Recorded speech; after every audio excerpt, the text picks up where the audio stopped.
चलिए, अब हमारे साथ प्रभुदास लीलाधर की चेयरपर्सन और मैनेजिंग डायरेक्टर अमीषा वोरा जुड़ गई हैं बिग मार्केट वॉइसेस में। अमीषा जी, गुड मॉर्निंग।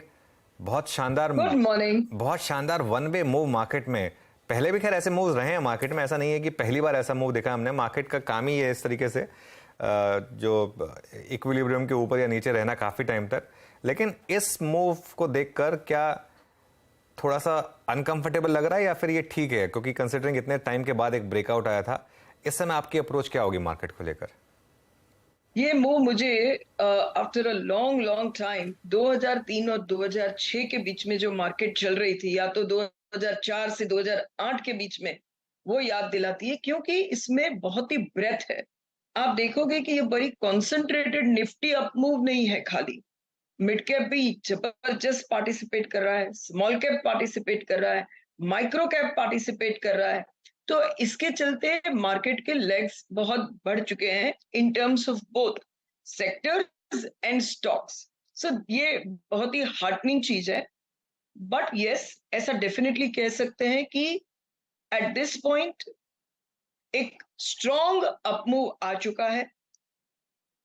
थोड़ा सा consolidation is not impossible, but हमारा यहाँ से भी 12 महीने का टारगेट 20,000 के ऊपर की निफ्टी का है।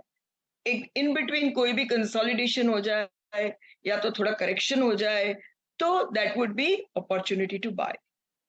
हमेशा जी, इशू ये है कि जिस हिसाब से मार्केट की पेस है, 12 महीने के बजाय शायद 12 दिन में ही ये 20,000 हिट कर जाएगी। ये इस तरीके की पेस रही है, 200-200 पॉइंट रोज मार्केट चल रहा है। लीडरशिप आपके हिसाब से कहाँ है मार्केट में इस समय, और खासतौर से बैंकों पर अब आपका क्या व्यू होगा? देखिए, बैंकों के बहुत ही अच्छे नतीजे आ चुके हैं, एंड कंसोलिडेशन जो एचडीएफसी बैंक का होगा, तो कहीं ना कहीं अभी तो बहुत अच्छा मूव आया है, और उसी की वजह से बैंक निफ्टी को सपोर्ट भी बहुत अच्छा हुआ है। बट आगे चलकर मुझे ऐसा लगता है कि बैंक के नतीजे एक्सपेक्टेड लाइन पे रहेंगे। एक्सपेक्टेड लाइन को शायद बीट ऊपर में नहीं कर पाएंगे, वेदर क्रेडिट ग्रोथ हो, वेदर निम हो। तो बेहतरीन चीजें अंदर है, तो यहाँ पर री रेटिंग नहीं होगा, यहाँ से ग्रोथ होगा। ओवरऑल इंडिया स्टोरी में अभी भी लार्जर पार्टिसिपेशन मैन्युफैक्चरिंग सेक्टर का ही रहेगा अक्रॉस द बोर्ड। मैन्युफैक्चरिंग जिसमें चलो डिफेंस भी आ गया, रेलवे भी आ गया, ऑटो भी आ गया, एंसिलरी भी आ गया, and so many other core industrial manufacturing भी आ गया। वहां पर ही फोकस रहेगा। Okay, Amisha ma'am good morning. Virendra बोल रहा हूँ दिल्ली स्टूडियो से। ये पूरा का पूरा दौर मैम एनबीएफसीज को बिलोंग करता है। लुक एट बजाज फाइनेंस जो क्वार्टरली अपडेट दिया उन्होंने, जो सब्सटेंशियल जंप है वाई बेसिस पे के यूएम में, ये स्टॉक सडनली अपने ऑल टाइम हाई पे खड़ा हो गया। बीच में कुछ कंसर्न्स थे कि शायद कुछ बड़े प्लेयर्स जब इस मार्केट में आएंगे तो इनका मार्केट शेयर काफ़ी कोलैप्स होगा, बट बाजार ने बहुत मैच्योर तरीके से बिहेव किया। बाजार एक्सपेंड होगा, बाजार ने उस पर ज़्यादा फोकस किया। आपका एनबीएफसीज पे टेक मैम इस वक्त, जो कि काफ़ी चल भी चुके हैं, बट आपकी प्रिफर्ड एनबीएफसीज अभी भी क्या है? देखिए, एनबीएफसी का एक जो पहला दशक गया, जब बैंक्स की बैलेंस शीट्स बहुत स्ट्रेस में थी, उसके बाद एक आया जब बैंक की बैलेंस शीट सब क्लीन हो चुकी है, उनके पास ग्रो करने को कैपिटल है, and above all only retail growth नहीं हो रहा है, रिटेल प्लस कॉर्पोरेट ग्रोथ भी इंडिया में अभी हो रहा है। तो जो लास्ट 2-3 साल से एनबीएफसी काफी रेंज बाउंड हो गई, ए उनकी कॉस्ट बढ़ गई, और बी ग्रोथ अपॉर्चुनिटीज या कंपटीशन भी बढ़ गई। मेरा यहां से मानना है कि once again in NBFCs also profit growth के हिसाब से स्टॉक अप्रिसिएशन होगा, यहां से री रेटिंग नहीं हो सकता है।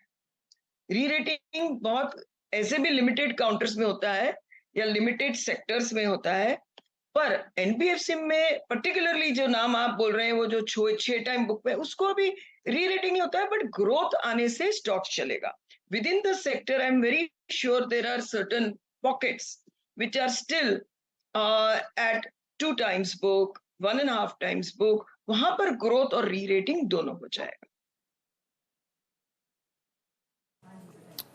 ओके, ये एनबीएफसीज पे आपका टेक था। अच्छा मैम, अब आते हैं, मैं हिस्टोरिकली जब भी आपसे बात की है आपने मिड कैप में, स्मॉल मिड कैप में स्पेशली इंफ्रा में, कंस्ट्रक्शन स्पेस में, इक्विपमेंट स्पेस में कुछ ना कुछ अच्छा ढूंढ के दिया है, क्योंकि इस बार मिड कैप्स भी चल रहे हैं, ताबड़तोड़ चल रहे हैं। कोई हाल फिलहाल की मैम मैनेजमेंट से जो इंटरेक्शन हुआ हो आपका, जिसके अपसाइड को लेकर आप काफ़ी कन्विंस्ड हो, अपने क्लाइंट से भी आप लोगों ने सेम लोड पे बातचीत की हो, मिड कैप में एक दो स्क्रिप्ट्स? शायद अभी मिड कैप की डेफिनेशन आपको पता ही होगी, व्यूअर्स को भी पता होनी चाहिए कि मिड कैप भी 15-20 हजार करोड़ मार्केट कैप के ऊपर के हो गए हैं। तो शायद अगर कोई 10,000 करोड़ मार्केट कैप के कंपनी की बात करूं तो वो स्मॉल कैप में आ जाती है शायद अभी। पर फिर भी हमने अभी रिसेंटली एक इंटरेक्शन किया भारत अर्थ मूवर्स BEML के साथ, जो तीनों बहुत कोर बिजनेस में है, रेलवेज में है, डिफेंस में है और माइनिंग में है। और एवरेज जो सपोज लास्ट 5 साल में उनका 5-6 हजार करोड़ का ऑर्डर बुक रहता था, तो अभी उससे 3 गुना ऑर्डर बुक पे तो ऑलरेडी बैठे हुए हैं। और इसका 2 साल के व्यू लेकर ऑफ कोर्स चलना चाहिए, पर 2 साल में इसका प्रॉफिट हमारे इंटरनल एस्टिमेट से almost more than 200% plus growth हो सकता है, because order book is so strong end of course it is a disinvestment candidate also. Balance sheet is very healthy. तो हमें लगता है कि यहाँ पर अभी भी बहुत अच्छा री-रेटिंग एंड प्रॉफिट ग्रोथ दोनों हो सकता है एंड इन्वेस्टर बहुत अच्छा पैसा बना सकता है। अच्छा, BEML, ठीक है, BEL नहीं, BEML प्लीज दिखाइए। हाँ, ये अमीषा जी की पिक। अच्छा अमीषा जी, अब अगले हफ्ते आईटी के नंबर्स आने शुरू होंगे। सबसे पहले HCL टेक और TCS। लार्ज कैप आईटी पर इस समय आपका क्या व्यू है? देखिए, हमें पता है कि थोड़े सोबर नंबर आएंगे, ऑर्डर विन सोबर होगा।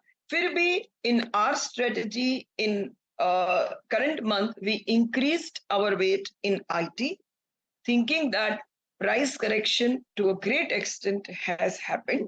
थोड़ा सा अगर पेन लेना पड़े तो वो लेके भी हमने हमारा IT एक्सपोजर थोड़ा स्ट्रेटजी में बढ़ाया। चलिए, और मिड कैप आईटी में? हाँ, ऑफ कोर्स ये सिलेक्टिवली किया हुआ है, तो मिड कैप आईटी में भी सिलेक्टिव नेम्स जो हमारा रिसर्च रेकमेंड कर रहा है, we have added there also. Okay, कोई पर्टिकुलर नाम जिस पर आप बुलिश हो मिड कैप आईटी में? परसिस्टेंट, टेक महिंद्रा, L&T फाइनेंस, ये तीन, sorry not L&T finance, LTTS, ये तीन हमारे पसंदी के शेयर्स हैं। ओके, ठीक है। अमीषा मैम, बहुत बहुत शुक्रिया आज जुड़ने के लिए हमारे साथ और इन सब टॉपिक्स पर बात करने के लिए।